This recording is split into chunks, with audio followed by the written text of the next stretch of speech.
My name is Jenna. I'm Greek. I was born in Germany and I grew up in a very strict, traditional Greek Orthodox family. We grew up almost as other Muslim families would raise their children. Our families wanted to guarantee that we would be brought up in a Christian way, in the Orthodox way. We always went for vacation all together, and we never split up for vacation. So family vacations were always very nice, and especially our very first vacation in the UAE about 13 years ago. I was like 12, 13 years old, and the first week we stayed in the country, we did a tour all over the UAE. And it was on a Friday when we were on the way to a souk. Suddenly the adhan came on for the time, for the prayer time. And everything stopped. People stopped their cars, took their prayer rugs and just go out and pray on the streets. The sound of the adhan was something that changed something inside of me. And subhanAllah, I don't know what it was, but it never left me, kind of. It changed something and it stayed. And I just wanted to know what it means, what it actually says. I was a person that I did not want to hear the subject death at all.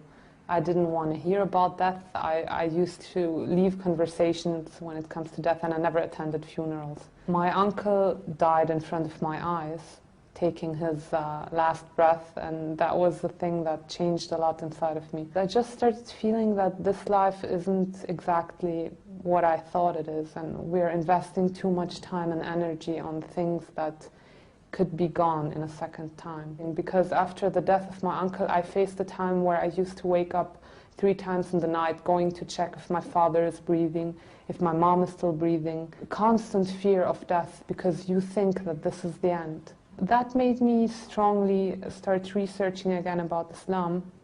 I researched before about other religions as well, but I could not find any truth in there or anything that will convince me.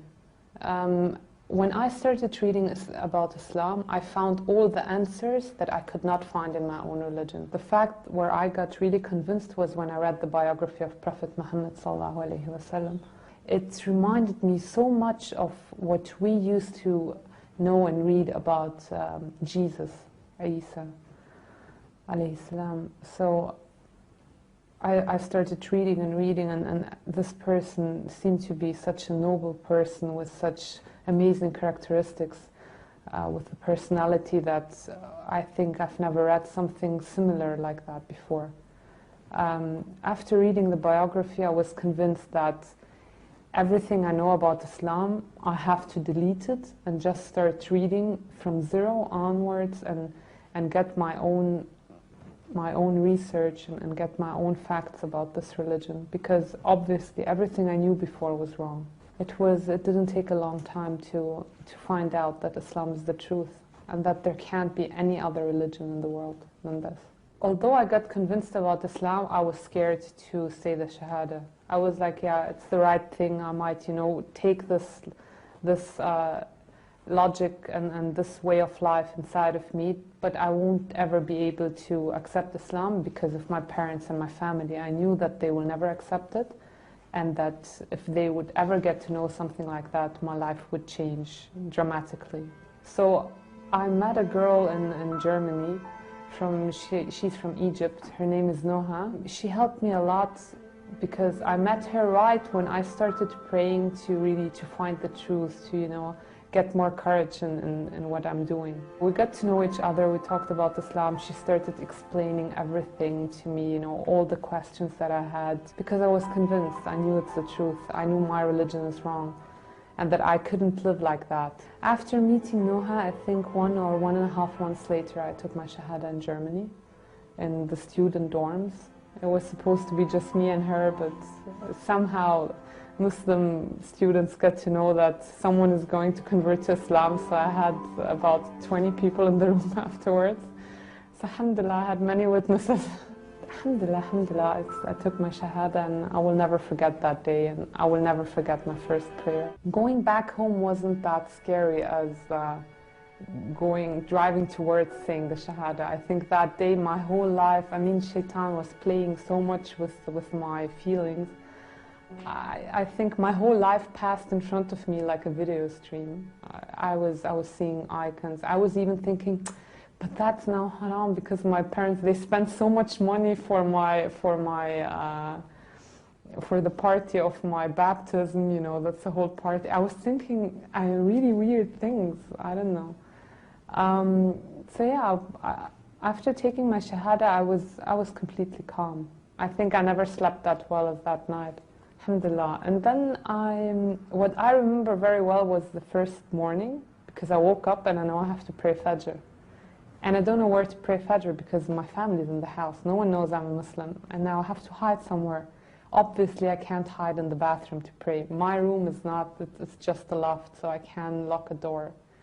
So I went down the basement and I prayed in my father's gym room. And I could hear him, I was praying. And although in prayer, especially after I took my Shahada, my prayer was like, you could enjoy every second. It used to take half an hour for me to finish one prayer. Although I didn't even know how to say all the words right. But I could hear my dad's footsteps coming down. I know the door is locked, but I was like, what if he wants to come in? What would I do? What should I do with the prayer rug, with the abaya? I was scared so much. And this hiding for the prayer was kind of stressful sometimes because you had to keep in the time. But alhamdulillah, it was an amazing period of time. Right after my Shahada, it was a very nice time. These 6 months where my family didn't know, and I had all the time to improve my knowledge about Islam because I knew that the time will come where my parents know and the questions will start. 6 months later, my family kind of figured that something has changed. My mother found a week or two later that she found my abaya and my prayer rug, and she was completely convinced that I had converted to Islam. They hoped while taking me to Greece and I won't have my friends there anymore and I might forget about Islam and they will be able to get me back.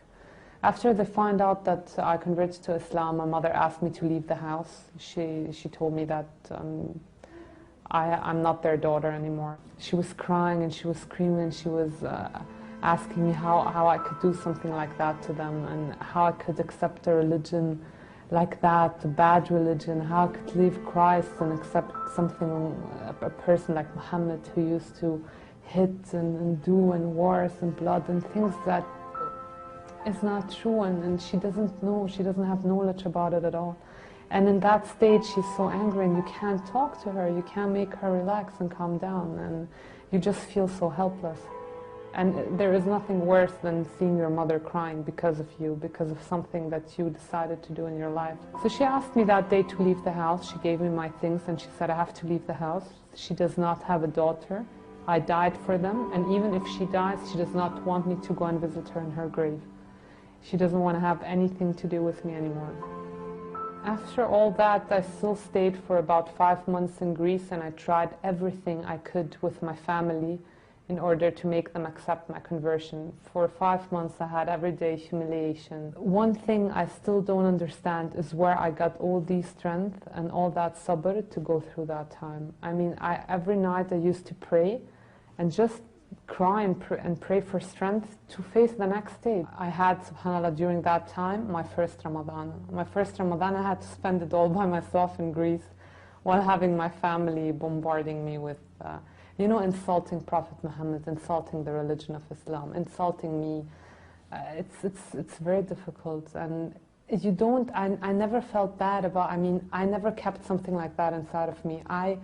I forgave them for everything they did because I know that they don't know and they can't understand. And because of the media, which is the worst thing that's going on in the world at the moment, these people are afraid. My mother thought that I joined an organization. She was asking me, all these people that I have on the internet that I'm chatting with, friends, where do they come from? Do I know? Did I join any organization? Do I have anything to do with terror? That's what she had in mind after she knew that I converted. I started thinking that I have to leave Greece. So I started looking for jobs in the Middle East, and I found a job in a German company here in Dubai.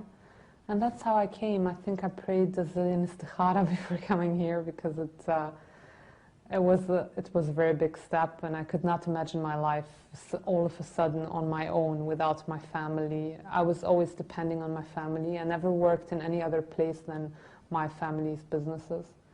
And I felt that it would be very difficult. Of course, I did not tell my family anything. I just took an airplane and came. Hours before my flight, I told my sister that I'm leaving. So I just took an airplane and I came here with just a few euros in my pocket. And I don't know, honestly, again, where I got the strength and the courage to just leave everything and come. Alhamdulillah, I faced very difficult times. It was tough, but I never regret any step that I took in the path of Islam, never. And if it would happen again, I would do exactly the same things again. And I'm very happy I'm here, and I can live as a Muslim freely without having any restrictions in that. And things will go fine, whatever is not.